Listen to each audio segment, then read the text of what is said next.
Hey guys, this is Savannah from earthandwater.co. Today I'm here with Jessica Rahm Foster, a neuroperformance coach, and she's going to help us. We're going to discuss one of my favorite subjects, the nervous system, because I have built my entire platform on anxiety and trying to figure out anxiety and trying to heal anxiety. And so the nervous system obviously directly correlates to that.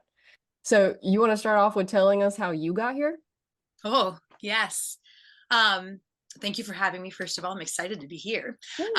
So I actually I was a Pilates instructor first. I'm a musical theater performer and got into Pilates um, with that. And this woman in New York was doing this Z Health for Singers workshop. And I had no idea what Z Health was. And I went and did this workshop. And in like 45 minutes, my life changed. And I couldn't tell you at that time what the heck had happened. I knew we did something with our eyes and something with my pelvis. And all of a sudden, I could sing better. And one of my chief complaints was performance anxiety. So I could, I didn't really identify as an anxious person. It's not like I had the worrying thoughts. I'm not a worrier. But my body was always kind of anxious and I would say lurching. I would like lurch out of myself. And you put me in a high stakes situation like an audition, and all of a sudden, like I just vacate my body. And so I was always on a search to sort of figure out how not to do that. And this one little workshop, like I did that eye drill before an audition the next day, and lo and behold, had like the best audition of my life. And I was like, I don't know what this is, but I need to learn more. And went in and started working with her.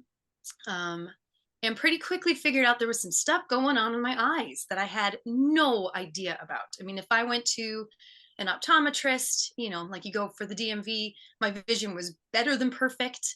Um, like, but if you'd asked me, I could have told you there was something wrong. In fact, I had said that before, like there was just something about vision that felt weird, like it was off, but that was the best I could say about it. Turns out my eyes like were not communicating with each other. And if I'm staring at a static point like at the DMV, that's fine, but if that point were to start moving, I would be in a world of problems. um, and it just went completely undiagnosed for 35 years. And so um, yeah, so that was sort of the chief issue. And then there were all of these other things that just sort of felt like the more I got into the Z Health curriculum, the more I was like, I need to learn this. I need to for myself. But also at that point, I started working with clients and was seeing the magic of this work for pain and yes, anxiety and emotional regulation and some of these things, but also for performance. Like, what is it you want to do? Okay, well, let's work with your nervous system and make sure it is as prepared as possible for you to be as awesome as possible. And so that got really exciting. And yeah, so I ended up going through the whole curriculum, becoming a master practitioner in Z Health. And now, yeah, apply it largely to performers and people with anxiety, depression, ADHD, and then chronic pain is always, super important to kind of work with the nervous system from that perspective as I don't belong in my body. Something is quite wrong. I have no idea what it was. And just to be clear, I had been to doctors and doctors and doctors, not just for it wasn't just the performance anxiety. I didn't feel good. There was something off. And like the only place I ever felt totally safe was in my bed, and like that's not who I was. That's not what I wanted, I had big goals and dreams. And I just kind of felt like I was swimming upstream all the time. And then that started to shift. And yeah, it's like my experience of life as a result of rehabilitating, retraining these different physical elements of my nervous system. Yeah, that's my story in a nutshell. I relate a lot to that because I also wanted more and Mm-hmm. knew I couldn't get any more in the Yep. state that I was in. And Mm-hmm. I've had all of the different flavors of anxiety. So I definitely had the worry parts too. Um, Postpartum anxiety. But what I tried to describe to people the most was that it wasn't in my head. Uh-huh. And that's what everybody wants to think anxiety is. They're like, it's a result of overthinking, a result of worrying. And even though I did have that hype in for a period of time, Mhm. And do sometimes, that's just normal human state, really, is to worry about things from time to time. But what I was trying to explain to people is that it wasn't in my head, it was my body. My nervous system felt like it was trying to escape from my skin, like the literal nerve, like you picture the nerves attached to the spine going, all the little wires all around. Yeah. And it felt like those were electric, like, which they are. It's essentially electricity. But it felt like it was trying to electrocute its way out of my skin. And so yeah, people, there's a lot of misconceptions about anxiety and the performance stuff, and it's physical just as much as it's mental, if not more so. Well, that's kind of one of my chief phrases is that emotional pain is physical pain. Mm. And, when you look at it, it's a felt sensation. It is something in the body that you are feeling and experiencing. Um, and the thought part too, like it's really interesting when you start to think about thoughts as movement or thoughts as activation. The brain the brain needs activation in order to survive, and if some part of the brain is not functioning optimally, it will sometimes become hyperactive in order to keep that energy level high enough that it stays healthy enough to keep going. The part of the brain in the cerebellum, like that, it's in the back of the brain. It's responsible for accuracy, balance, and coordination. And one of the really cool things that's come out fairly recently is that that's not just accuracy, balance, and coordination of movement, it is also of thought. And so when you get these looping thoughts that tend to happen, it could be a sign that your brain is seeking that level of activation, in that way.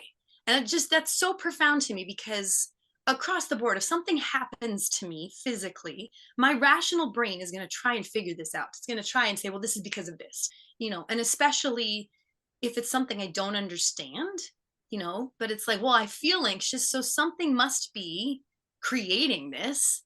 And until you understand like the physical piece of this, it goes, well, maybe it's because X, Y, or Z is happening in my life.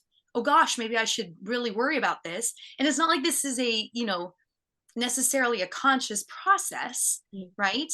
But it is trying to attach meaning to something that may not actually have the correlated meaning. Does that make sense? Yeah, because our brains are always subconsciously scanning for threats because that's just how we're wired. Right. We are wired for survival. Yes, Yeah. completely. And which was great back in the day when you actually had to run from lions and tigers and bears and whatnot. Right. But nowadays it's the same process activated over traffic or the kids screaming for too long in the house or just the smallest of things. So we're always in this fight or flight response Right. these days. Right. You're talking about eye movements Yeah. that help with this. Can you take us to that? Yeah. So the brain pays more attention to your eyes than to anything else. The vast majority of input that we use to move through the world safely is brought in through the eyes. And so, if there's any kind of deficit in the eyes, which I'm here to say all of us have some kind of deficit, it is magnified, I'll say, more, it can create more threat in the system, than anything else. So the cool piece of this is that in improving our vision, and vision isn't just, again, it's not just how clearly can I see something, it's how well do my eyes move. There's multiple skills involved in vision, like there's peripheral vision, there's being Yeah. able to track an object or jump my eyes to an object, look near and far, right? Like there's skills, these are neural skills that most of us don't think about. Like it's just not something my brain ever went, gosh, do I track objects well? Like the answer is no, in fact. But in cleaning, so these are trainable skills, which is really cool. And in training these visual skills, I use the analogy of a threat bucket. So like you have this bucket in your brain that can only handle so much stress, right? Threat is a neuro term for stress. And if that bucket fills, we end up with pain of some kind. Pain, again, could be anxiety, it could be physical pain, it could be any physical experience I don't want to have, to me is. So if we train these eyes and we improve our ability to track things, that can decrease that level of threat in the bucket significantly so that we can increase our capacity to show up for those other things in our lives that matter without stepping into anxiety, without stepping into pain. Does that make sense? Yeah, I'm following. Right. Yeah. So, and it's, you know, it's still kind of brand new, right? Steph Curry, the basketball player, does some vision training and it makes him, I think, super awesome or more awesome. And then, you know, at his skill, the eyes, like if your eyes are not functioning optimally, your brain will put the brakes on in any way, shape, or form it can to make sure you stay safe. So the better your eyes function, the easier it is to move without the brakes coming on. So it's one of the chief things that we do, but you can look at that from pretty much any sensory input into the nervous system or even the processing of the brain, like any part of the nervous system, any improvements we make in the wiring, in the functionality of the nervous system will ultimately, again, kind of empty that threat bucket and give us more capacity to do the things we want to do in life and have it feel the way we want it to feel. So what are some things that we can do to improve all of this? Yeah.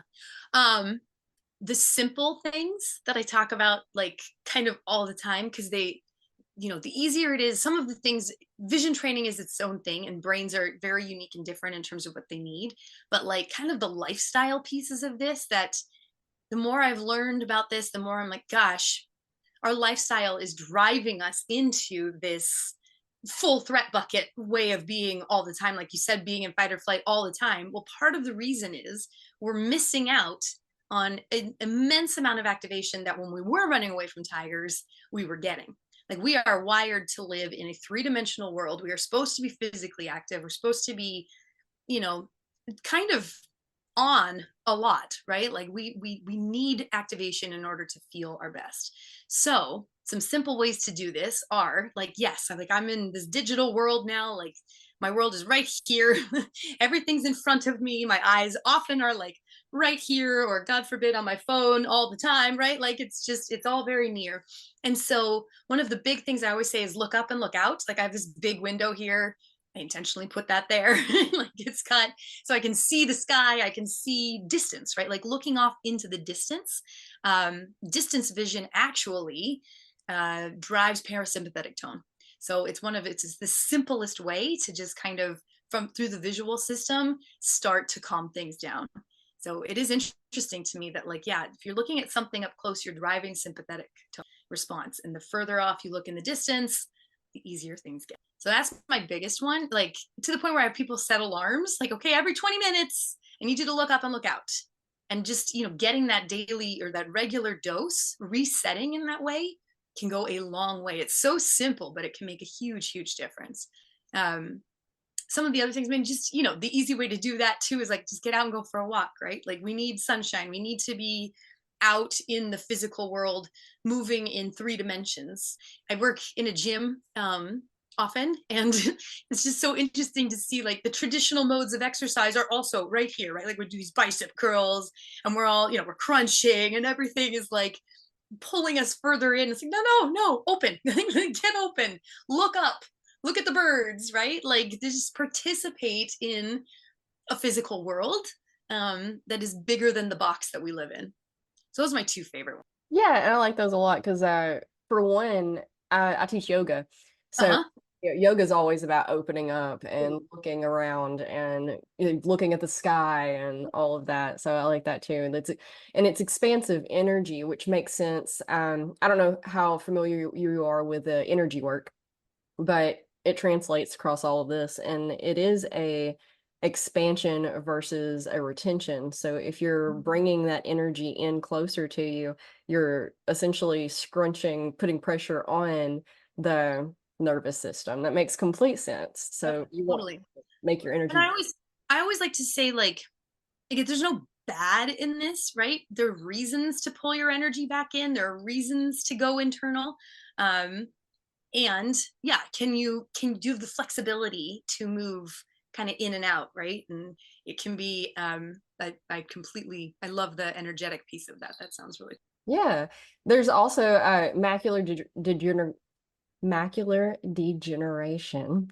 mm-hmm. Uh, was brought to my attention recently because I mean, obviously I wear glasses and I can see up close, but I can't see far away. And that's a natural process that occurs with age for a lot of us. And my husband found this article that was talking about the theory that it's a use it or lose it type of situation. And Totally. that's the reason that so many of us experience it is because we don't take the time to look off into the distance. So ever since he brought that to my attention, I've been doing that exact thing, trying That's to. awesome. And the use it or lose it is it in a nutshell. And I'm a little obsessed with macular degeneration. My mom has it. It's in our family history. According to 23andMe, I have the gene for it. So the interesting thing about macular degeneration, and I say this because again, every brain is different. Everybody's eyes are different. Um, for some people, as they age, that up close vision becomes harder, and the distance stays okay. Um, and then obviously vice versa. The macular degeneration it impacts foveal vision. So it's the thing like I'm looking at your eye right now, so my eyes are focused on your eye. If you have macular degeneration, that part would start to blur and you become more reliant on peripheral vision. What's so interesting to me is okay, let's assume I have this gene. Let's say 23andMe is correct. I have always, since getting into this work, some of the things I'm aware of are a hyper reliance on peripheral vision. My eyes, because they had trouble communicating with each other, had a hard time focusing on a target. I like have to train it. It's something for me. If I get lazy, it'll go away. Like I have to, it's like working out, right? You have muscles of the eyes that need to be worked out. Um, so this is my little experiment with my life. Like, okay, what happens if I spend the next 30 years, really training my focus vision? Will I avoid, what my mom is going through now? And so it can become, it's figuring out what your unique skill is that needs training, right? Like for some people, they have a hard time with peripheral vision. And so we need to really train that and get that woken up. Um, and so, yes, when we're talking like globally in terms of how human beings are wired, being able to see off in the distance will help calm things down from the parasympathetic nervous system. And then there's this sort of tailored, what do your eyes and your brain need? And I think it's just again this piece that we didn't really know, that vision is in fact a trainable skill and should be trained. We should be working our eyes out just like we're working out our glutes. Mhm. I will say this: I just turned 45 this week, and Happy birthday. I remember being at the DMV, or I had to get a new driver's license. I went to the optometrist to get the vision thing done, and she was like, they were blown away with my like better than perfect vision. And I was like, yeah, well, I do a lot of vision training. And she's like, oh, just wait till you're 40. And she like looks down, she goes, oh, you are at that point. And she goes, well, just wait till you're 45. And well, that's okay, but she wasn't wrong. Like there's absolutely something that happens with age, and I became a mother, and all of these stressful things. And when I'm tired or stressed at this point, my near vision starts to go. And I always say like, oh, Jessica's stressed because my food gets blurry. And I'm just like, oh no, okay. But I remember like my daughter being born 5 years ago and holding her. And I remember being exhausted and she was blurry. And I was like, no, I am not going to not be able to see my child's face when it's up close. And because I know what I know, I was like, I'm going to work on this, right? And I can, in any of those situations, work my eyes and get my vision back to normal. So it is super empowering to be like, okay, cool. Yes, I'm 45. Yes, this is happening, but it is a use it or lose it. So if I keep using it, if I train it, right, then I theoretically, which I feel like I'm winning. So it's good for me. Yeah, eye yoga is a thing. Is that the same thing? Are we talking Maybe. about the same thing? Yeah, because a lot of people, I say people, a lot of modalities, for example, may be the same thing, but they developed in separate areas, so Yeah. they got different names and different backgrounds or whatever. But yeah, like you're just looking in directions and practicing Right. And that can go a long way. I always love saying, like, most of the stuff that's awesome we figured out millennia ago, but we're just getting the science to explain why it's happening now. Like, Yes.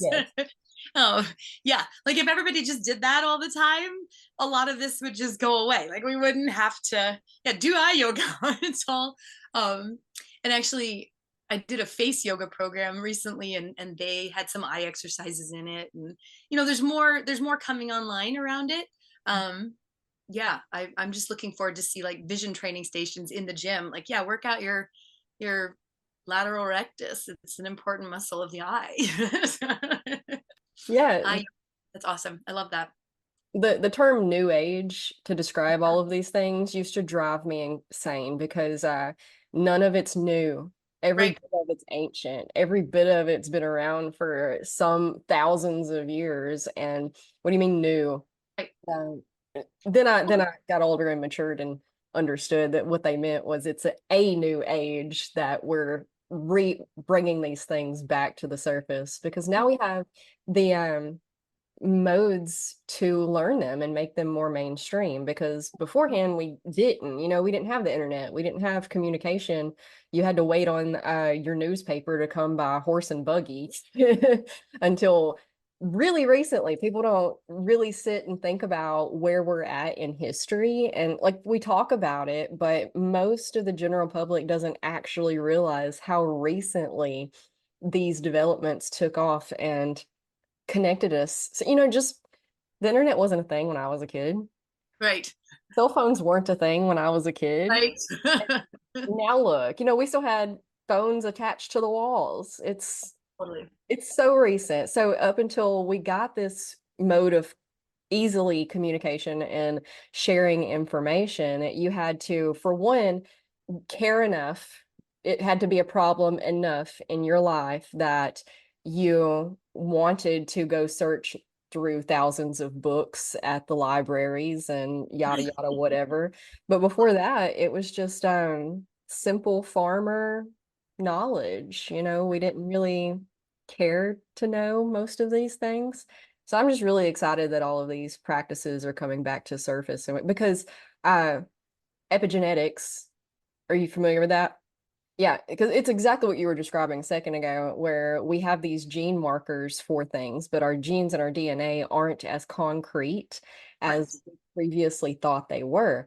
And epigenetics is the study of how different lifestyles and practices can either turn these genes on or off, which is exactly what you're talking about. Well, and it's something I think about. I'm like, our languaging around genes just kind of makes me laugh a little bit. Like, I have a gene for macular degeneration. Do you? Like, how do like, what does that look like? Was that as someone just recently was like, I have a gene for gluten intolerance. I'm like, I don't know. Where on the gene is it? Is it really a gene for that? Or is it that you have a predisposition to a set of circumstances that may lead to this thing? Like, Mhm. there's just not evolutionarily intelligent to have a gene for macular degeneration. So that isn't so like I think about it as this big, more contextual. Yeah, it is. Do I have a gene where I prioritize peripheral vision versus foveal vision for whatever reason? That there could be absolutely evolutionary advantages for that. Yeah. Um, but now we live long enough that all of a sudden that's going to be costly come age 75, right? And so, okay, cool. Can we play with this then and see if there's um, a way to shift that? And I like to think absolutely. I mean, there's just the environment, and we are so plastic. We change so easily Mhm. that um, it's just really hard to think about it for me at this point in black and white terms like that. And so, yeah, the epigenetics piece makes sense to my brain for sure. Um, I do really like your concept of the new age being. I like that. That's landing for me. This idea that it isn't as new information, but it's a new holding of that information. And um, And the science has caught up to make it more understandable. Whereas before, the ancients, the mystics were really esoteric in how they explain things in yep, analogies and stories and totally. uh, you know, mystic things that didn't really make sense, because I mean, honestly, it didn't make sense until we progressed the science to, and now it's still a lot of it doesn't make complete scientific sense, but we are bridging the gap. The gap's a lot smaller than it used to be. The gap is a lot smaller. I also think, I don't know, the more I learn, the more reverence I have for how much we don't know Oh yeah. and how much we probably never will know. And Hmm. there's sort of this mystery piece too that like, you know, I always say we know this much about the brain and I know this much about what we know about the brain, you know, and yet even with that little bit of information I'm able to make big changes and, you know, so it's super cool. And so the information I have, right, like I'm passionate about it, I love it, and at the end of the day, can I, you know, sort of remember that like there's so much complexity to it and so many things that um yeah, that play in. And you know, one of the chief tenets of the work I do is it's something called like the, I call it the check try recheck protocol. So because the nervous system is all connected and always communicating with itself, I can tell instantaneously whether your brain liked what we did or not. And you know, again, this idea that there's a set protocol that's going to fix everybody is proven at this point not to be true. Hmm. Um, in fact, there was a study that came out 2 years ago. I think I forget the author, but they did MRIs, fMRIs on different brains, people in chronic pain. I think they had 30 different brains, all experiencing pain at that point in time, and they looked at the areas of the brain that were lit up by the pain. Not a single brain matched. It was completely different in every person. And it's such a powerful point that, like, yeah, we have all of this science, we have all of these things. At the end of the day, it has to work for you. Hmm. And like, so yeah, this check, try, recheck protocol, like we can check something, which we could even use vision, like how clearly can you see this? Then we try something, whatever that is, a vision drill, a tongue exercise, a breathing drill, yoga, right? Like anything. And then recheck immediately and see, did you actually improve? If so, that was an appropriate level of challenge or stimulation. If it was neutral, your nervous system was bored by it, didn't care. And if it got worse, then that was actually too threatening and we need to modify it or avoid it if it's something unnecessary. Um, and I love that because it's, yeah, it allows for that which I don't understand to have an impact and play. And at the end of the day, let's just, you know, what's working for you, that's what we're going to do. Um, and so yeah, that's super cool to me. Yeah, everything is just about self-study and self-exploration. Yeah. It can give you a thousand tools, and there's millions of tools out there. We could talk all day about the various tools and stuff that you can try Right. for this problem or that problem. Right. And anxiety in the nervous system is probably one of the ones that has some of the most tools available. And it Um, should, because there's so many things that could cause it, you know, mhm, like what's driving your anxiety may be completely different than mine. And so, you know, I'm glad there's that many tools out there, but then there's just this piece of it being overwhelming and it being mhm, like, well, where do I start? Um, and I think for me, that's why working with the nervous system in this way is so valuable, because we can literally ask your brain, like right there, and you now have this tool to be able to check whatever choices you're making and see how it's impacted. Is this like a muscle testing? You could totally use muscle testing to do this. Yes. Yeah. There's a couple of different things with that one. Like you can link your fingers together, and like, for people Yeah, who, totally. and you can ask yourself a question and it'll be weak if it's a no or strong if it's a yes. And another one that I like even better is you you balance yourself and you check in with your standing. So you're standing there and you ground yourself, which if you're not familiar with grounding is, it's just sinking your energy and becoming hyper aware of the physical at the moment. And then you ask yourself a question and your body will lean forward slightly if it's a yes and lean back slightly if it's a no. And it's like it's super subtle. You can't see it, but Yep. you can feel it. Feel it. Yeah. Um, I always use my neck motion. I'm doing a video about that on TikTok, not TikTok, Instagram. Yeah, it's my litmus test. My neck always tells me what I need to know. And it's Like if you have an area of tension, you can use that.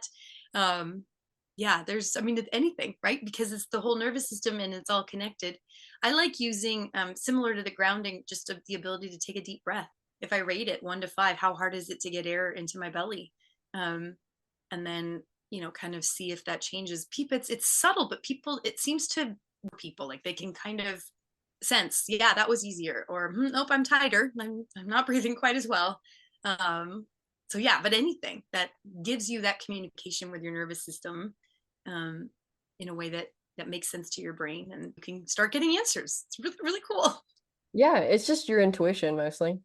It is. And I think I will say something about getting objective feedback from my nervous system in that way. Because I think I'm a high, we all are highly intuitive. I identified as that, I guess, somewhere down the journey. And it was really interesting when I started using physical movements to sort of ask questions. It honed that intuition. Like sometimes I didn't always believe my intuition, or sometimes I hyper believed my intuition and I was off, and it was like, because there's conditioning that speaks to the voices sometimes, that like murkies the water around the what I hear from my intuition. And so yeah, having that objective bless you, that objective feedback was one more layer. And I think, yeah, help me understand what I was hearing when those voices were truly coming from my intuition and when they were coming from something more conditioned. Yeah, like the programming, we're all Yeah. programmed, and we all have to really recognize and remember that we've been being programmed since the day we were born. And this wasn't, well, I was gonna say it wasn't malicious, but some of it may have been coming from like the outside world and stuff. But well, more at home too, I guess it just completely depends. We'll try not to get on 8 tangents, but we're all programmed with this certain conditioning, and when you become when we come to this place where you're trying to heal and you're trying to figure out, you do have to take off all of the layers that are murking up the waters so that you Mhm. can see more clearly. And sometimes you can, it's hard to trust your intuition sometimes when you have trust issues with yourself because of past traumas of thinking that you had it figured out, and then people arguing with you about whether you have it figured out. Everybody's always wanting to argue with the decisions that we make about ourselves. And that can cause intuition trust issues. And then also just our culture is programmed to not listen to your body. You don't know your body. You can't know your body. You have to go to the doctor to know your body because the doctor knows your body. You don't know your body, and you should try this diet because this diet's the only one that's good, and those diets are bad, and this one's what's going to work. And like it's the truth of the matter is that going back to how much we actually know about anything can be crazy liberating, because you can just take every bit of whatever you think of as truth and just throw it all out the window in every direction. Because at the end of the day, it does not matter. The only thing that matters is right here, right now, in this moment. How do you feel? What's working for you? What's not working for you? Period. Really interesting. It's something I think about a lot in terms of we live in a society with other people.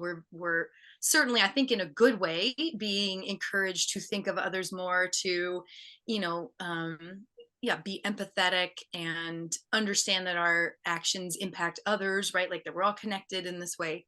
And at the end of the day, I think for some of us, certainly with certain programming, it's a bit of a hindrance. It's actually a bit harmful, um, to place that level of authority over, like the group piece of it. And now that the group is global, it's like, okay.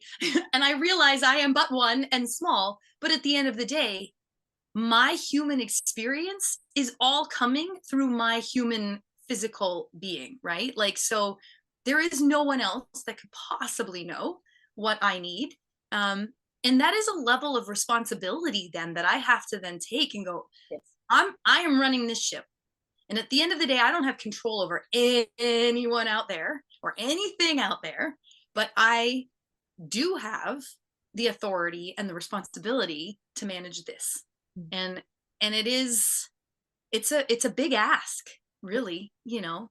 I don't know why. It seems like it should be very natural, but I don't know if it's just that it's so easy to be comfortable, and like it's life is so easy now in so many ways, right? Like we don't have to, there's no tigers. But yeah, just sort of that means then I have to maybe up level my self-care. And Mhm. I use that term not necessarily as rest, right? Like there's an activation that's required in order for me to be able to hear and know and act on what my body, what my brain needs, and to trust that, yeah, when I get that signal from within, that it is right. And the other thing too for me is like, if I follow that intuition and it leads me into a situation that is not what I wanted, it doesn't mean that my intuition was wrong. Like it's part of the journey. Here I am, Mhm. you know, okay, I've learned from that. What's next, right? But yeah, it is a big, I feel like it's a part of this new age movement, right? Like, can I this focus on self in a different way, not selfishness, but like in awareness of the responsibility I have, um, to manage myself and the ripple effect that will have Mhm. in the community if I'm taking good care of myself. Yeah, nobody I'm not gonna say nobody. So many people don't want the responsibility of the self-care because, Totally. and you're right, the self-care is not just one thing, it's 100,000 different things, honestly. Every day they change, and you have to check in with yourself and figure out what you need today. Do you need more yin energy, that's the rest and digest Yep. and the whatever, whatever, or do you need the more yang energy today, and which is Yep. the exercise, the going for the walk, the, whatever, whatever, being productive. And you just have to check in every single day. And we've been taught that we need a professional to tell us how to check in with ourselves when you don't. You in the mornings, and that's, we're getting back to meditation, which there's a lot of misconceptions about. You don't need to sit for long periods of time trying to clear your mind. Meditation is simply getting to know yourself Right. and trying to train whatever you're trying to train, whether it be your mind, your emotions, your thoughts, or your eyes, your nervous Right. system. There's, Totally. you can train just like you can do crunches and train. Right. You can train your emotions to be a little less emotional. It's funny. I was an actor. I went in to train my emotions to be way more emotional. I feel that because I'm not a very like I wish that I could be very high energy and stuff, but I'm Yeah. just a very low vibe person all the time. Yeah. No, it's so true. And I think, oh, what was I going to say? I'm thinking about the emotions now. Oh, presence. I think at the end of the day for me it comes back to presence. And yeah, I mean I had a beautiful meditation practice for years. Like, you know, had my beads and sat on the cushion and I did that thing for a long time. And I noticed at some point, and it had benefits. I'm not going to downplay that. Like I was able to really start to choose to think or not think. But it didn't translate to walking out into the world. And I started noticing that where it was like, huh, I feel like I have this deep, rich inner life so long as no one is around me. And then like, okay, how do I translate this into I want to feel like this no matter what. Mhm. And I moved to New York at that point, and like I think that was my spiritual journey, was to like find it in the midst of total chaos. Mhm. and and it was great. It was exactly what I needed. And at the end of the day, you know, all of the nervous system work that I do is designed to bring us into the present moment and to feel safe in the present moment. So I'm not trying to lurch out of it. So I can, you know, can I smell what I'm smelling? Can I see what I'm seeing? Can I be in my own skin, you know, comfortably, and then be able to choose whatever happens next. But yeah, I That like is meditation. That is literally all of the work, no matter what it is you're trying to heal or do. A Yep. 100% is just being aware in every moment that you possibly can. We're not always going to be aware. That's just who we are as people. People are just like that. We get distracted, sometimes we glaze over, sometimes we disassociate. It's fine. But uh, coming back to the moment, the awareness, we're like, oh, hey, this is going on. Okay, pause Uh-huh. and then analyze and try to like, okay, do I have any tools for this? Are there tools? Can I remove myself from the situation for 3 minutes? Can I go lock myself in the bathroom so I can think for a second Yeah. and breathe? Or can I step outside so I can think for a second and breathe and just come back to that intentional purpose? Okay, what are my goals? What am I trying to do? It look whatever it is, we just like you again, just like you're training your mind and your body, you're training your habits as Hmm. well in every moment. And absolutely, it's super easy. It's not super easy. It's relatively more easy to do these things when you're by yourself, but Uh-huh. with other people, that's the real challenge. That's where the real power is. If you Around your family. Mm. oh, that one specifically, right? Oh, hello, all of my things. Yeah, totally. There's something I was gonna say about brains with what you were just saying. Neuroplasticity. And I think it was something about that. My brain just kind of, I think I was thinking about parenting Mm, and, this idea that it was, oh, and the habits, neuroplasticity, right? Like, so in every moment that I'm choosing something, I am literally changing my brain with mhm, the thought that I've had, with the action that I've had. Um, Again, bringing it back to that level of responsibility, then, like, huh, this is impacting me. This choice that I'm making is impacting me. Is this going to lay the hard wire of my brain, literally, mhm. so that it makes it easier for me to do the things I want to do or harder? Yep. And because habits are they that is what we do. We create habits, and some of them serve us and some of them don't.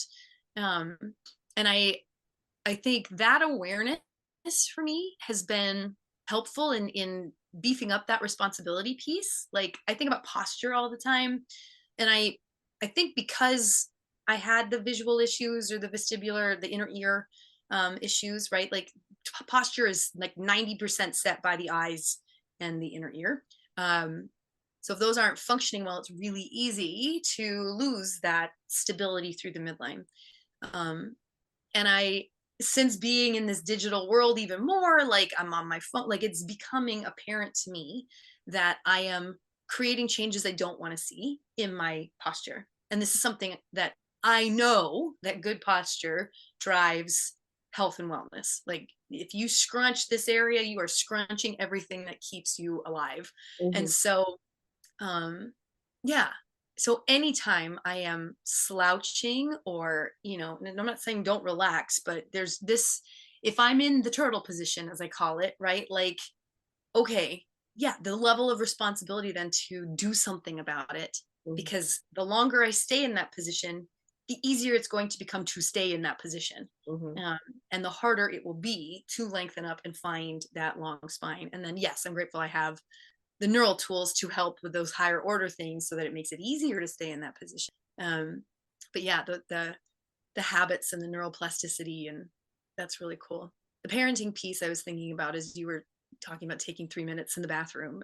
Locking yourself in the closet. Totally, totally. I live in a tiny house, so it's kind of it's just kind of a bit like, all right, mommy's not acting the way I want mommy to act right now. So hold on, like, give me a minute so that we can get back to where I think this would feel better, and yeah, that freedom to be able to say that, to be like, huh, I am out of control. This is, I need to reset. Give me a second. And, my daughter at this point gets that. Like, I'm so glad I can be able to model that for her. So it's not, don't lose it. Don't get angry. No, get angry. It's okay. That's totally normal. But manage it. And that's pretty cool. That's a pretty cool concept. It is. We have to be able to be honest with our kids. And that's been not the cultural norm for any amount of time. Like, as far as I can tell, it's pretty new to be honest with your kids about how you're feeling and how your emotions are doing and whatever. So there's no wonder that the vast majority of us have no emotional regulation. We have no idea how to manage our anger or our anxiety or our fear or nothing Yeah. because it was always hush, hush, shoo, shoo. And especially, I bet living in a tiny house, you can't escape. So I've always been very candid with my children. Like, okay, look, I am having a lot of struggles right now. My energy feels like it's trying to escape, and I really don't know how to explain it to you other than I just need some space for a second. Can you give me 5 minutes to like not talk? Can you give me 5 minutes? Like, just go, I don't know, play with the cat for a moment. There's, and then that's the modeling behavior that is teaching them how to regulate their emotions. Really. So if you're growing up as a child in a situation where everyone's always screaming, having meltdowns, crying, and everything just kind of gets uh more escalated rather than brought back down because we live in an egocentric world and the ego makes it really hard for us to be like, hold on, wait a minute, I'm having a hard time. This isn't going how I want it to go. Let me like pause for a second so I can rework this. But just modeling that behavior so like I yell in front of my kids and people be like, calm down. And I'm like, no, they need to see that it is normal to be outraged by certain things. Yes.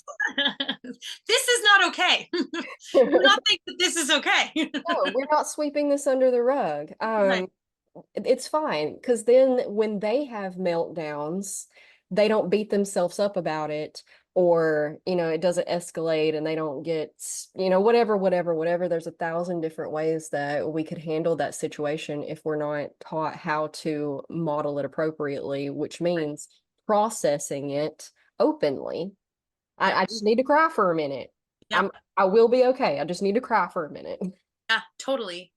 No, it's been I I'm pretty excited by this. Like I like because I don't think I didn't come into parenting with it. Well, I was not taught emotional regulation. Me So neither. I don't think any of us were in our generation. Like it just wasn't, the world was not there yet. Nope.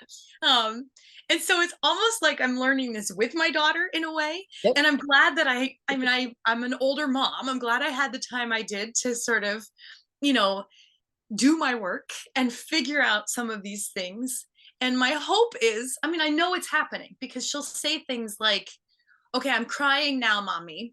And I'm going to cry for a few more minutes and then I'm going to stop. And I'm like, okay, like, great. Um, and, just sort of, but my hope is that, yes, in the blundering methodology of my attempts at, co-regulation and mirroring and all of these things, that we are we are passing the torch for future generations to do it even better. Yeah. That's all any of us can hope That's for. all we can do. It Exactly. is. And, we put so much pressure on ourselves, especially when you show up online like this. Everybody wants us to be picture perfect. We ourselves want us to be picture perfect. And if you mess up at all, it's like the end of the world, cancel culture. Oh, but we're all fumbling through life. We're free falling. We jumped out of a plane the moment we were born, and we have Yeah. been free falling, trying to figure out how to pull our parachute, and there's holes all in the parachute, and we're doing what we're doing every day until we hit the ground, and then we're dead. So I as love long as you're the not dead analogy. yet. Yeah, there was a quote you had over here, or what was it? Um, if you're not dead yet, you're not done yet. Yes, right. Yeah. I mean, like you wake up every day and like things are chaotic and overwhelming and anxiety inducing and but we're not dead yet, so just gotta keep on keeping on, making the best of Yeah. the situation as we can. And then, yeah, learning the tools that make it manageable and Mhm. as enjoyable as is possible. which means taking everything a little bit lighter. We grew up in I think it was probably the Puritan foundation that the country was founded upon over here. But it's kind of like that across the board though. It's other cultures too, not just ours, that is puts um a lot of focus on being perfect and what the cultural norm ideals are and fitting into these boxes. And I think we're just now starting to loosen up a little bit and realize that like we're killing ourselves with stress trying to Mhm. fit into these boxes and be perfect when nothing is and no, or will ever be. So it's all chaos and it's all more or less it's dumb, but it's not dumb. Like it's just it's that healthy balance between the Buddha mentality and like the fart jokes. Like I, if that makes sense. Like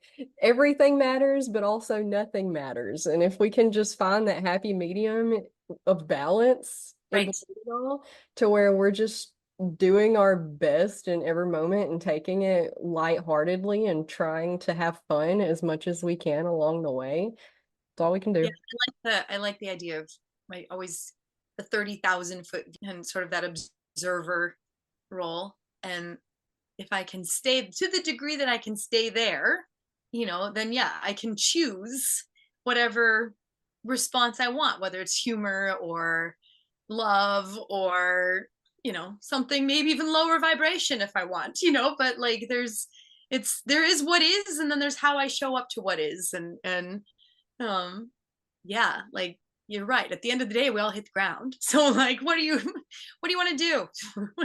Just, I'd like to fly, like just, or not, if I can't fly, at least enjoy the ride down. Like Yeah. it's pretty cool in and of itself.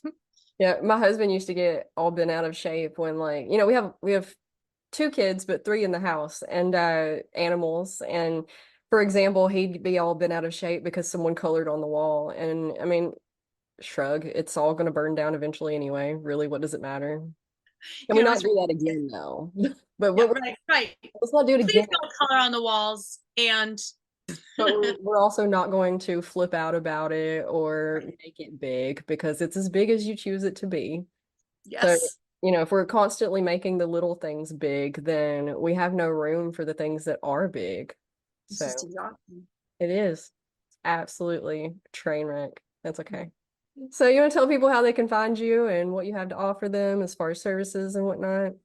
I'm very active on Instagram. I love sharing the tips and tools and how they work in the world. They're all really weird. I always say it's weird, but it works. So just kind of putting it out there visually, I think is fun. So definitely Instagram. My website, theneurologypresence.com, has um, currently a lot of words on it. So if you want a lot of information, it's all there on how this works and what it is.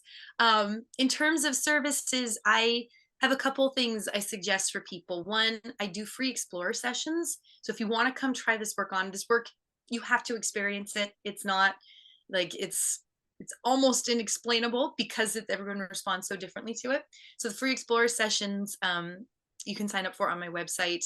And I'll walk you through how this works, tailor it for your nervous system, and then we can talk about how to implement it into your life. I do private coaching. I have we just started a couple months ago this brain boost daily brain boost club that's been so fun. We've been meeting every morning at 7 a.m. I think that's going to change though, because we're all like, I think it might be a 9 a.m. starting in February. But that's a really fun way to sort of try it on for a while and see the impacts of it. And it's really great group of people. So that, if you're interested in that, you can shoot me an email at neurologyofpresence@gmail.com, or send me a message on Instagram. But yeah, there's a lot in the works. Part of my goal with my business side of this is like the private coaching and tailoring it for the individual is awesome and where the magic can really happen quick. Mhm. Um, but a lot of this is sort of what we've talked about, like how do we get maintenance? How do we get the neural self-care, or the neural hygiene, as I call it, into our daily routines? And so I have several programs I'm kind of in development around to sort of serve a broader community at a more accessible, make it more accessible. Okay. So yeah. Oh, and my newsletter, that I think is, if you want to hop on that there's a link on Instagram and on my website. But I love talking about this, and so yeah, every week there's a juicy newsletter article that comes out. Cool. And I'll make sure that all that gets linked nearby so that nobody has to search too far. Oh yes, thank you so much. Perfect. So thank you so much for being here with us today. This is wonderful. Thank you, Savannah. So that was fun. I have to admit that my own nervous system issues causes some information processing issues. My sensory processing problems cause me to struggle to keep up on this episode a little bit. She moves so quickly, and I don't move that quickly, especially without subtitles. I need multiple forms of information on the same subject coming in for me to really round it out, and that's why I have to do like face-to-face calls, because I need that visual stimuli to put the whole picture together. And so this one was hard for me to keep up with in person, but re-listening to it, it really hashed it all out, and some of the things that I was a little confused about when we were recording ironed itself out in the replay as I was editing it. And if you feel the same after listening to this, just let me know, and I'd love to discuss it.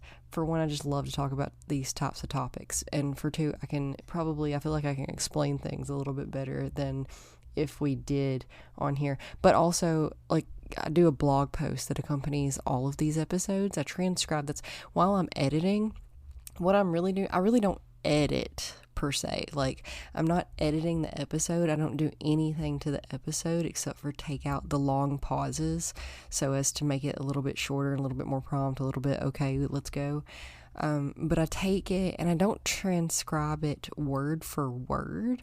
I instead pick out the ideas and the thoughts and then write an excerpt on it.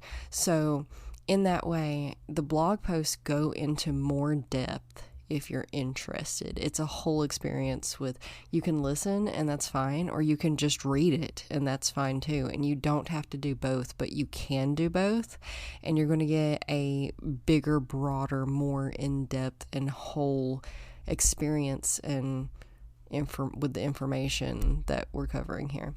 But anyway, let me know what you think. Love you so much. Rate, review, share with your friends, yada yada. Talk to you next week.